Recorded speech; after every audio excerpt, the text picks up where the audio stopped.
Hello, everybody. My name is Donovan Turley. I know you think it's Captain Explody, but it's not. Obviously, I lied about that. Why would my name be Captain Explody? That's not even a real name. Why would my first name be Captain? It's nonsense. So, my name is Donovan Turley, and I'm here to talk to you about snail farming. So, I own a snail farm. That's my real job. That's what I do. I'm going to talk about that today.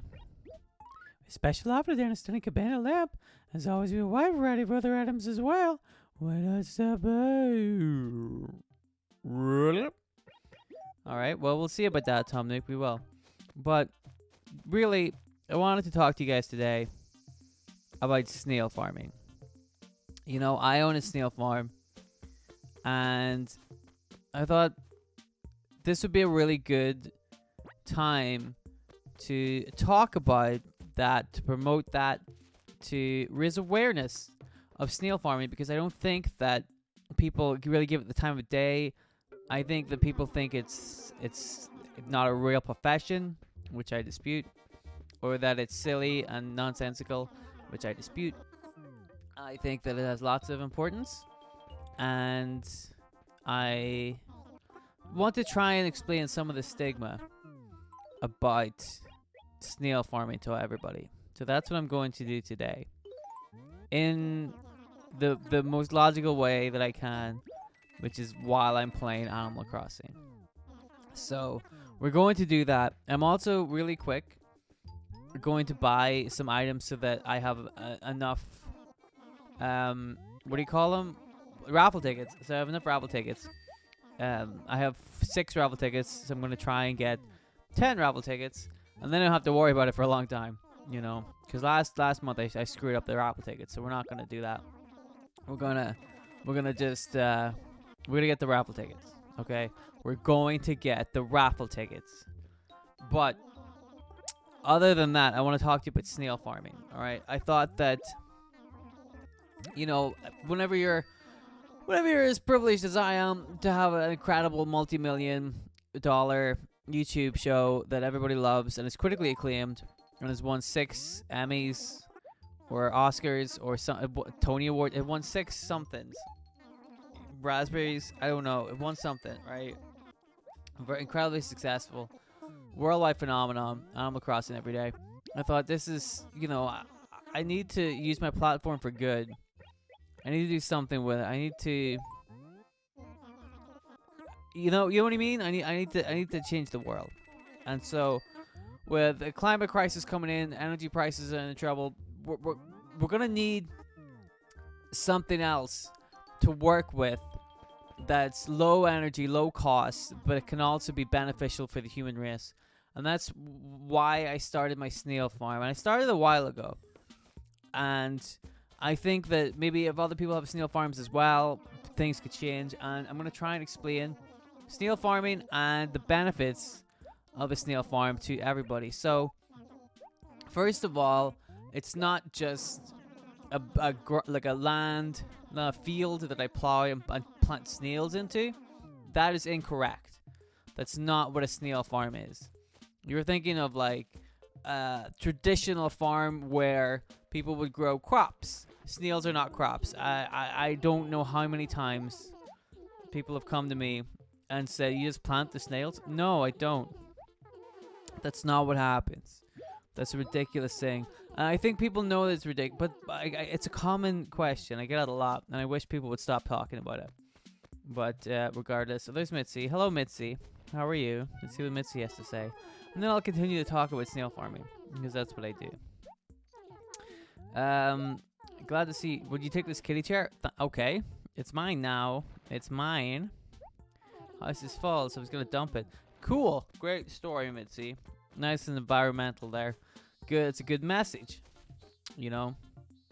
So, speaking of dumping, I'm just going to leave my raffle tickets in the house so that I have more room in my inventory for shit. So, now that we've cleared up that misconception about snail farming, okay, I want to, what we do is we have like a It's not. We don't put them in a field. It's not like we graze snails and leave them out in the field because they just run away. They're deceptively fast.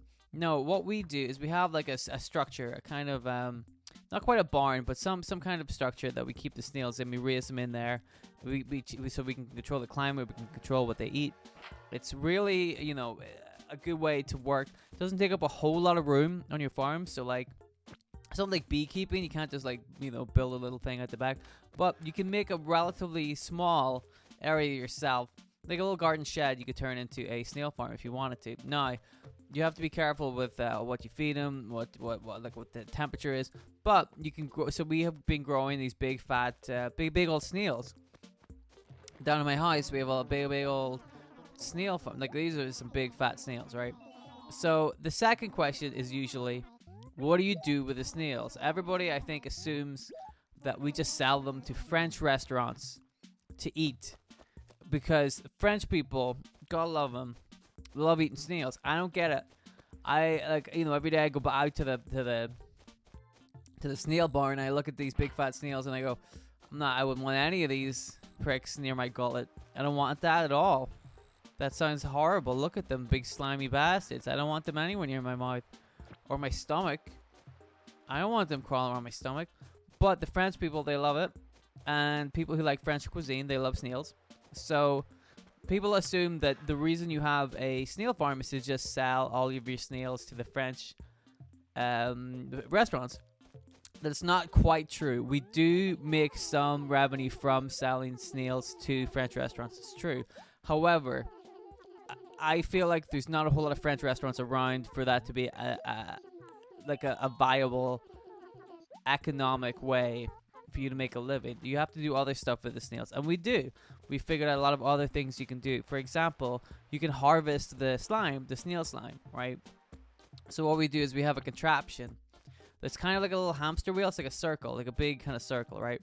And the snails kind of travel around the circle, leaving their slime behind, and we can collect the slime that way and suck it down into a big vat of slime, right? Now you have to be careful with your slime vat, because but what you don't know is we can use snail slime for a lot of different things, you know. And what we were using it for is, if you put it in a vat, like put it in a barrel, ship it out to a different processing plant, they can add some chemicals to it and make it a very good lubricant for cars and motors and mechanical equipment like that. So it's a very good, cheap source of lubricant oil. However, you have to be very careful with snail slime, because in its untreated form, and it's just its natural form, when it's concentrated like that, if you saw a snail walking up and down, there'd be no deal, right? But when you concentrate it, when you put it in a big vat and leave it for a while, it is mildly explosive. You have to be very careful with that, you know. And because that happened to us, we lost one of our barns. We put some of the snail slime in there, and it blew up. That was hard to explain to the insurance man. He was like, "What are you talking about? Snail slime?" He couldn't say it either. It's impossible. I've just realized I'm giving all this duck all of my money to gamble on something, and if we do a left-right thing, I always get it wrong. So let's go for right. Right's always been wrong so far, so let's see if we can get it right this time. Nope, we didn't get it right. Good. There goes all my money. Excellent. I'm not too bothered because I can just get my money back again. I've got plenty of money saved up. It's no concern to me. So the insurance, like the man was like, "What are you talking about? Snail slime?" I'm like, "It's a lucrative business, man. You don't understand. You know, there's a lot to it. Making your own snail slime. So you have to be very careful with the way that you package it. You know, it's mildly explosive, and if you have a couple of vats there could be a chain reaction. You know, it knocked our whole shed down. It was an old shed anyway, but it was unfortunate, you know. So be careful about that. That's something they don't really tell you about, you know. In snail school, whenever they're telling you all the tales about snails, they don't tell you that tale, do they? They don't tell you that snail tale, you know. So you can see there's a couple of different applications for snails and their usage. Old quacks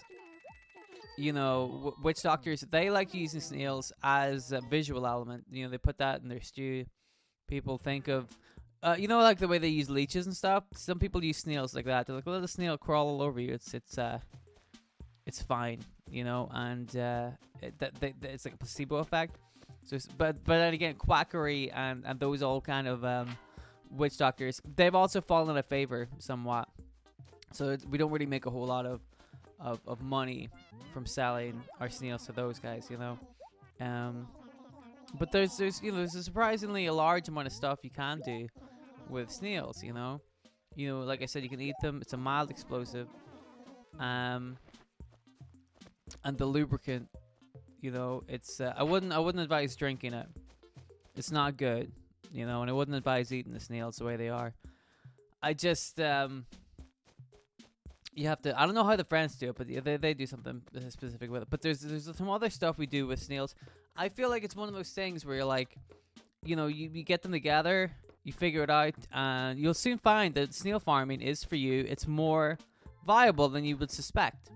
Let's put it that way, So now that I could share some of my knowledge with you, what was my name? Tonovan? If you Google my name and snail farmer, you'll probably get our address. So if you want any other info, I can help you out with that about snail farming. But other than that, thank you very much for watching today's episode.